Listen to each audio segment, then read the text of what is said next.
आप भारतीय नहीं हैं। ऐसा मैं नहीं कह रहा हूं, ऐसा मैक्स मुलर का कहना है।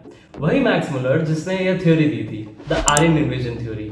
वही थ्योरी जो आगे चलकर एक बहुत बड़ा फाउंडिंग स्टोन बनी भारत के नॉर्थ और साउथ डिवाइड और कास्टिज्म का।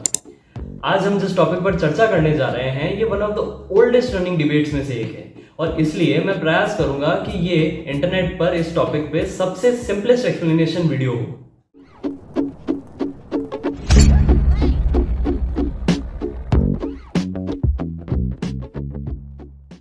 एंशिएंट इंडिया के बारे में सोचते हैं तो दिमाग में सबसे पहले क्या आता है? सनातन धर्म, संस्कृत भाषा या चारों वेद? बट व्हाट इफ मैं आपसे कहूं कि ये सभी चीजें भारतीयों द्वारा प्रोड्यूस ना की गई हो तो सबसे पहले समझते हैं कि आखिर यह थ्योरी है क्या। 19th सेंचुरी में मिस्टर मैक्स मुलर ने यह थ्योरी जनरेट करी थी, जिसमें उसने बताया कि भारत में इनिशियली द्रविड़ लोग रहा करते थे। ये द्रविड़ डार्क स्किन कॉम्प्लेक्शन वाले और ट्राइबल लोग थे। ये लोग सिविलाइजेशनली इतने एडवांस और स्ट्रांग नहीं थे, ये बस खेती करना जानते थे। और वहीं एक दूसरा ग्रुप ऑफ पीपल था जो रफली मॉडर्न डे यूरोप से भारत आया था। ये लोग गोरे रंग के पावरफुल सिविलाइजेशन वाले बार्बरिक और पेस्टोरल नोमैडिक टाइप के लोग थे। इन लोगों ने नॉर्थ से भारत को हिंदकुश के थ्रू इन्वेड किया और वहां ऑलरेडी एग्जिस्टिंग द्रविड्स को साउथ की ओर खदेड़ दिया। मुलर ने इन्हीं लोगों को आर्यन कहा, और उसने ये भी बताया कि ये ही लोग थे जो भारत में संस्कृत भाषा और वेद लेकर आए थे, विच मीन्स कि भारत के लिए संस्कृत भाषा और वेद फॉरेन है। ये तो हुई European definition of Aryans and Dravids. अब हमारे लिए आर्य और द्रविड़ कौन है?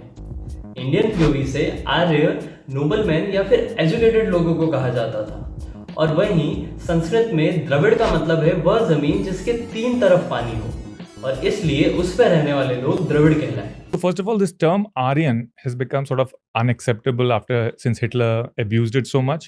So we use the term Indo-European more commonly.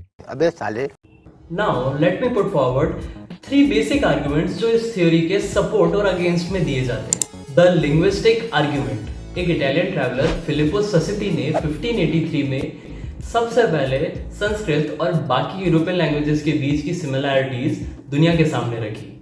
For example, हमारा देव और उनका दियो, हमारा सर और उनका सरपे, हमारा अष्ट और उनका ऑटो। यही सिमिलैरिटीज आगे चलकर इस थ्योरी की नींव बनी। जो लोग इसके सपोर्ट में थे वो इस फैक्ट का यूज करते हुए कहते थे कि संस्कृत यूरोप से भारत में आई है। लेकिन इसका एक काउंटर आर्ग्यूमेंट यह भी है कि संस्कृत भारत के अन्य नेबरिंग कंट्रीज जैसे जापान से भी सिमिलर है। इसका रीजन ट्रेड और ट्रैवल को दिया जाता है। सालों से हो रहे इंटरनेशनल व्यापार की वजह से ये सिमिलैरिटीज जनरेट हो ही जाती है। अब आप मुझे बताइए, why can't be the same true for Europe? I mean, हमारे उनसे भी तो ट्रेड रिलेशंस रहे ही हैं, और इस वजह से भी इन दोनों भाषाओं के शब्द समान हो सकते हैं। The archaeological argument. British archaeologist Mortimer wheeler को अपनी हड़प्पा की खुदाइयों के दौरान एक जगह पर बहुत से स्केलेटन्स मिले थे, और इसलिए उसने ये कंक्लूड कर दिया कि यह उन्हीं लोगों के स्केलेटन्स हैं जिनका आर्यंस ने मास मर्डर किया था। बट इस क्लेम को भी साफ साफ खारिज कर दिया गया था by the former director of Archaeological Survey of India, Shri B B Lal ji. उनका कहना था कि ये जो स्केलेटन्स हैं वो अर्थ की डिफरेंट लेयर्स में मिले हैं, इसलिए इसे एक सिंगल इवेंट की तरह कंसिडर नहीं किया जा सकता। बट सैडली आज भी हमारी यही आदत है कि हम फॉरेन रिसर्चेस को ज्यादा ऑथेंटिक मानते हैं रादर हमारी देसी रिसर्चेस से। The genealogical argument. ये वाला सेगमेंट वैसे तो थोड़ा टेक्निकल है, पर मैं इसे आपके लिए सिंप्लीफाई कर देता हूँ। एक लीनिएज है हैप्लोग्रुप F, जिसके अंदर एक जेनेटिक मार्कर प्रेजेंट होता है R1A1A।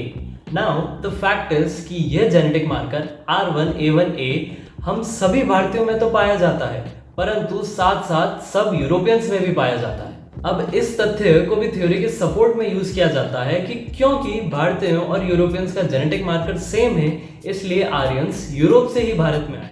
पर अब मैं आपको बताता हूँ एक मजे की बात। यह हेडलाइन पढ़िए। इसके अकॉर्डिंग यूरोप में कुछ 4000 साल पहले एक यामनिया ट्राइब ने बहुत बड़ा जेनोसाइड किया था। What happened was a group of men came from east on horsebacks, और इन्होंने क्या किया कि वहां के ऑलमोस्ट सारे यूरोपियन मेल्स को मार डाला। अब इसका मतलब ये हुआ कि आज के जो मॉडर्न डे यूरोपियंस हैं वो इन्हीं नए याम्निया मेल्स और वहां की पुरानी यूरोपियन फीमेल्स के वंशज हैं। नाउ द पॉइंट इज कि यह जो याम्निया ट्राइब है उसके अंदर भी वही जेनेटिक मार्कर पाया जाता है जो आज के यूरोपियंस और भारतीयों में पाया जाता है। और क्योंकि अभी हमने देखा कि आर्कियोलॉजिकली इंडिया में किसी इन्वेजन के एविडेंस तो नहीं मिलते, पर यूरोप में इसका एविडेंस जरूर मिलता है। तो इसका मतलब ये हुआ कि इन्वेजन यूरोप से भारत में नहीं, उल्टा भारत से यूरोप में हुआ था। तो भैया ये लॉजिक तो यूरोपियंस के लिए बहुत गंदा वाला बैकफायर कर गया।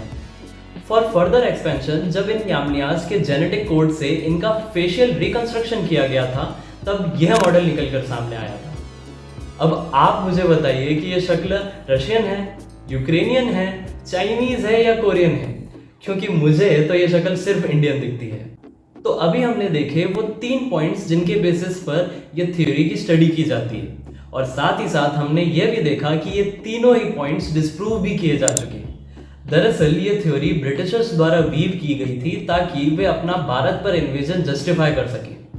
वे ये सिद्ध करना चाहते थे कि भारत पर हमेशा से पावरफुल फॉरेन रेसेस ने ही रूल किया है और इसलिए वे भी ऐसा कुछ करके गलत नहीं कर रहे हैं।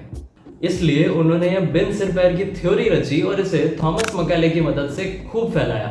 और जब ये थ्योरी फेल होने लगी तो इसे आर्यन माइग्रेशन जैसी थ्योरी में मॉडिफाई करने की कोशिश करी, जबकि वास्तव में ये थ्योरी डिवाइड एंड रूल के एक टूल के अलावा और कुछ भी नहीं थी। और डिबंक होने के बावजूद भी ये थ्योरी आज भी रेलेवेंट बनाने की कोशिश की जा रही है ताकि इससे नेता लोग अपने पॉलिटिकल इंटरेस्ट सेटिस्फाई कर सकें। आप बाहर से आए हैं, ये आर्यन जितने भी है वो बाहर से आए, हम तो मूल भारतीय इस देश में रहने वाले लोग हैं। अगर आप इन पॉलिटिशियंस के बहकावे में आने से बचना चाहते हैं तो अभी जाकर ध्रुवराज सिंह तलावदा को सब्सक्राइब कीजिए और इस वीडियो को शेयर कीजिए। अपने दोस्तों को मीम्स के साथ साथ ये वीडियो भी भेजिए ताकि आप लोग फनी के साथ साथ स्मार्ट भी बन सकें। ऑन दैट नोट, जय क्लिंग जी की।